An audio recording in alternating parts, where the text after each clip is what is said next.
Water park মালিক সমিতির সভাপতি। আমার প্রতিষ্ঠানে আইসা দুর্বৃত্তরা আইসা আমার স্টাফকে মারধর করে এবং ভিডিও ফুটেজ আছে। হ্যাঁ, এটা হলো এই যে বাটারখালের হলো কি আমার স্বেচ্ছাসেবক দলের নাকি কি পোস্ট করে, ও হইলো গিয়া আইসা লোকজন নিয়ে আমার প্রতিষ্ঠানে ঢুকে হামলা করে এবং এদিকে ভাই, এদিকে ওদিকে না ভাই, এদিকে কোন, এদিকে দেখি ঠিক আছে, মারধর করে। তার সম্পূর্ণ ভিডিও ফুটেজ আমাদের কাছে আছে।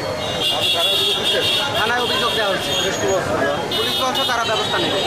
আপনার যারা প্রতিপক্ষ আছে তারা বলছে আপনিও বিগত দিনে আওয়ামী লীগ করছেন, পুরো লোক ছিলেন আপনি, এই জন্য আপনার কিন্তু এখন আপনি আবার পোস্টে আসছেন। আমি হলাম ব্যবসায়ী, আমাদের প্রতিষ্ঠানের বয়স 50 বছর।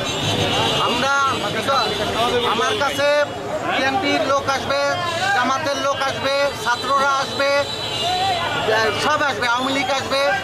হ্যাঁ, আমরা এখানের ব্যবসায়ীরা চেম্বার অফ কমার্সের সদস্য, চেম্বার অফ কমার্সের সভাপতি ওবায়দুল হক চান ভাইও বিষয়টা অবগত আছে, সেও এর প্রতিবাদ জানাবে।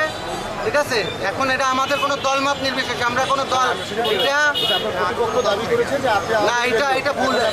এটা হলো তারা ফাঁসানোর জন্য এটা বলতেছে।